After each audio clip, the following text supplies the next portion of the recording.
कल एक जो 18 प्रश्न थे उसमें एक प्रश्न है बहुत अच्छा। कल के 18 प्रश्न जो थे 18 प्रश्न में तीसरे नंबर का प्रश्न है किसी भाई का, जिन्होंने 18 प्रश्न लिखे थे उसमें तीसरे नंबर का प्रश्न है, जरा ध्यान से देखिए। अच्छे लोगों के साथ ही बुरा क्यों होता है? 18 प्रश्न में से एक प्रश्न तीसरे नंबर, अच्छे लोगों के साथ ही बुरा क्यों होता है और अच्छे लोग इस संसार से जल्दी क्यों चले जाते हैं? उनके साथ बुरा क्यों हो रहा है? 18 प्रश्न में से एक प्रश्न, कल एक प्रश्न का उत्तर दिया था, आज एक प्रश्न अपन ने लिया कि अच्छे लोगों के साथ ही बुरा क्यों होता है। तो उसके लिए एक प्रसंग बड़ा सुंदर है, आप उसका स्मरण करिएगा। एक प्रसंग का साउंड अच्छा नहीं है परंतु वो एक प्रसंग का स्मरण करिएगा आप लोग साथ साथ।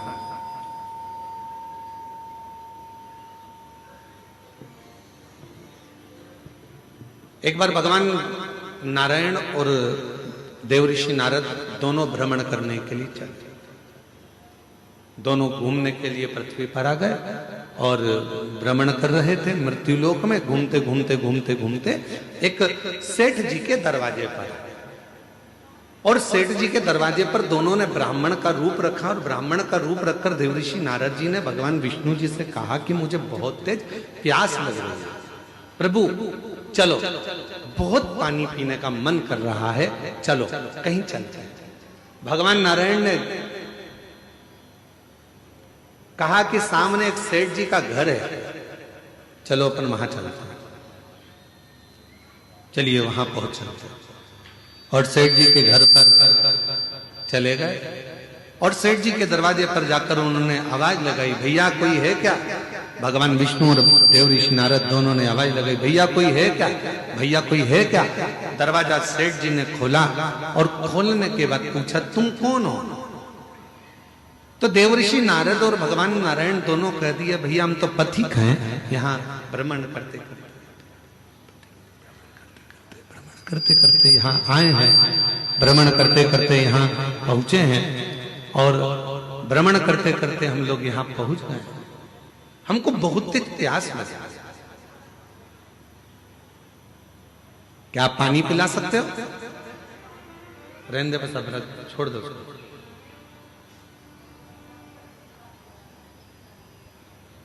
क्या आप हमें पानी पिला सकते हो? और इतने में सेठ जी बाहर आए, दरवाजा खोलकर कहा, नौकर समझ रखा है क्या?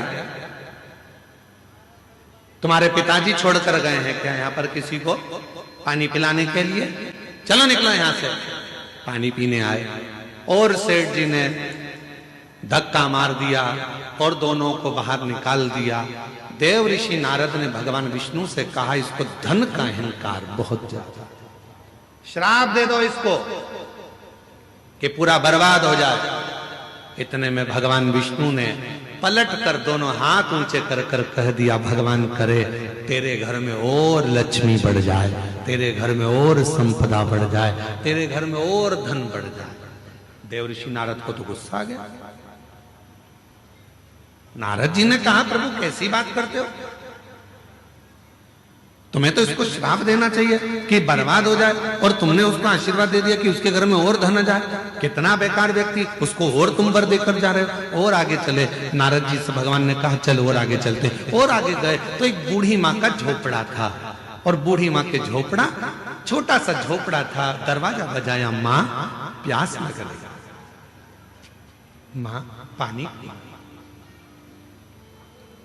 माँ बहुत तेज प्यास लग रही है, पानी पीना। बूढ़ी माँ ने दरवाजा खोला, आसन बिछाया, बिठाया, अंदर से पानी लाकर पिलाया, फिर गई गिलास में गरम गरम दूध लाकर दोनों को दे दिया और कहा, लो बाबा दोनों दूध पियो फिर जाओ।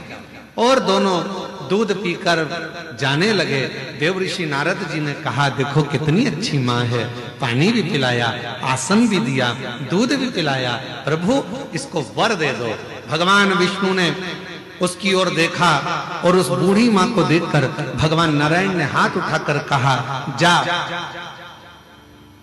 तेरी जो गाय है वो मर जाए।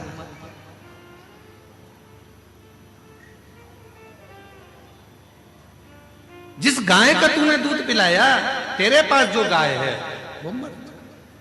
अब तो नारद जी को बहुत क्रोध आया। नारद जी ने कहा, वो सेठ जी ने धक्का मारकर निकाला, उससे कहा कि तेरा धन बढ़ जाए। और वो बिचारी ने पानी पिलाया, दूध पिलाया, आसन लगाया, और तुम उससे कह रहे हो कि जिस गाय का दूध तुमने दूध पिया वो गाय ही मर जाए। भगवान नारायण नारद जी ने कहा कि मुझे तुम्हारा निर्णय अच्छा नहीं लगा, ये निर्णय मुझे स्वीकार नहीं है, मैं इस निर्णय से खुश नहीं हूं। तुमने ऐसा वर क्यों दे दिया और तुमने ऐसा श्राप क्यों दे दिया? उसने गलत क्या करा? वो तो अच्छी थी, व्यवहारिक थी, दूध भी पिलाया, पानी भी पिलाया, आसन भी लगाया, उसके बाद भी तुमने उसका बुरा कर दिया। तीसरे नंबर का प्रश्न है, किसी ने करा 18 प्रश्न में से तीसरा प्रश्न है कि अच्छा करने वाले के साथ बुरा क्यों होता है? उसका उत्तर इस कथा में है, इस कथा के संवाद में है। भगवान देव ऋषि नारद ने भगवान विष्णु से कहा, तुमने ठीक नहीं करा, तुमने उसको, उसकी गाय बिचारी उसी के सहारा था और तुमने उसको मरने का कह दिया। मरने? हाँ, क्यों? भगवान कहने लगे, सुनो देव ऋषि नारद, मैंने सेठ जी के यहां लक्ष्मी बढ़ने का वर इसलिए दिया क्योंकि सेठ धन के अहंकार में तुम्हें और मुझे धक्के मारकर निकाल दिया।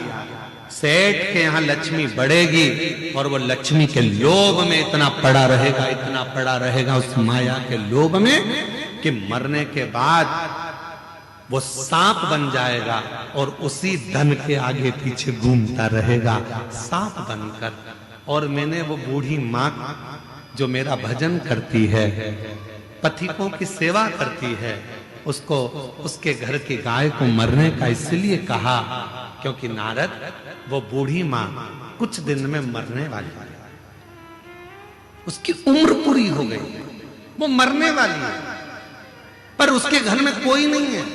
वो दिन रात अपनी बुद्धि में उलझी रहती है कि मेरी गाय का क्या होगा, मेरी गाय का क्या होगा, मेरी गोमाता का क्या होगा, मैं मर जाऊंगी तो मेरी गाय कौन रखेगा, मेरी गाय को कौन पालेगा, इसको चारा कौन देगा, इसको पानी कौन देगा। इसलिए मैंने एक काम कर दिया कि उसको कह दिया कि तेरी गाय मर जाए। अर्थात इस बूढ़ी माँ ने हमें जल पिलाया, इस बूढ़ी माँ ने हमें दूध पिलाया, इस बूढ़ी माँ ने हमें आसन दिया, तो फर्ज मेरा है कि ये जब मरे तो इसकी बुद्धि में गाय ना रह जाए, नहीं तो मरने के समय पर जो याद रहता है उसी की योनि मिल जाती है, फिर वो उसमें भटकेगी, फिर 84 के चक्कर में पड़ेगी। और अगर वो गाय चली गई और उसकी बुद्धि में वो गाय नहीं रही और जब वो प्राण त्यागेगी तो वो मुझ में समा जाएगी, बैकुंठ आ जाएगी, फिर वो भटकेगी नहीं, फिर वो इधर उधर नहीं जाएगी। अभी हमको लग रहा है कि भगवान ने हमारे साथ बुरा करा। लोग कहते हैं अच्छे लोगों के साथ बुरा क्यों होता है, पर याद रखना अच्छे के साथ बुरा इसलिए होता है कि भगवान उसको पकड़कर अपनी मंजिल तक ले जाना चाहता है।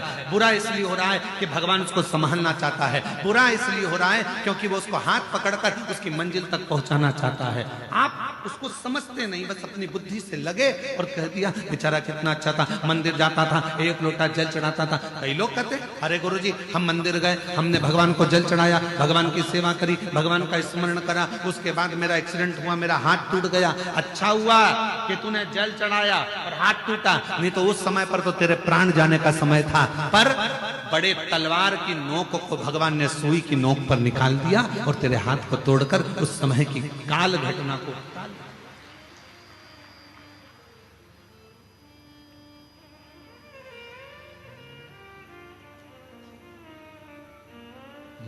मत बुरे कर्म कर बंदे वरना पछताएगा, भगवान की आंखों से तू बच नहीं पाएगा, तू बच नहीं पाएगा। अरे ओ अज्ञानी मत कर नादानी, अरे ओ अज्ञानी मत कर नादानी, तेरे कर्म का फल भी तू ही पाएगा, जैसा किया तूने तेरे आगे आएगा।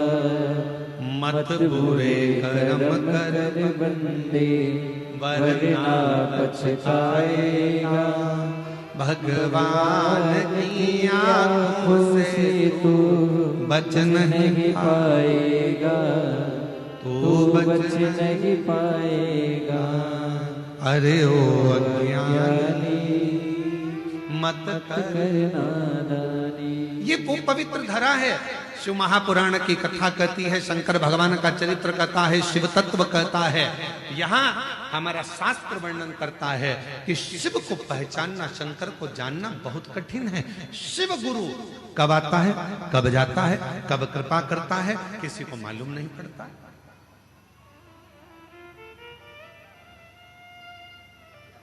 पूरे बस्तर वासियों को प्रसन्न होना चाहिए कि आपके नजदीक में इंद्रावती नदी है।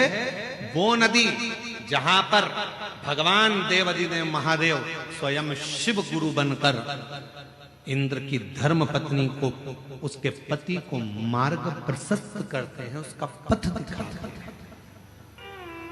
इसलिए शायद इंद्रावती नदी का भी जो पत्थर है वो जल की धार से घिस घिस कर शिवलिंग की आकृति का हो जाता है। इससे प्रसन्नता होती है।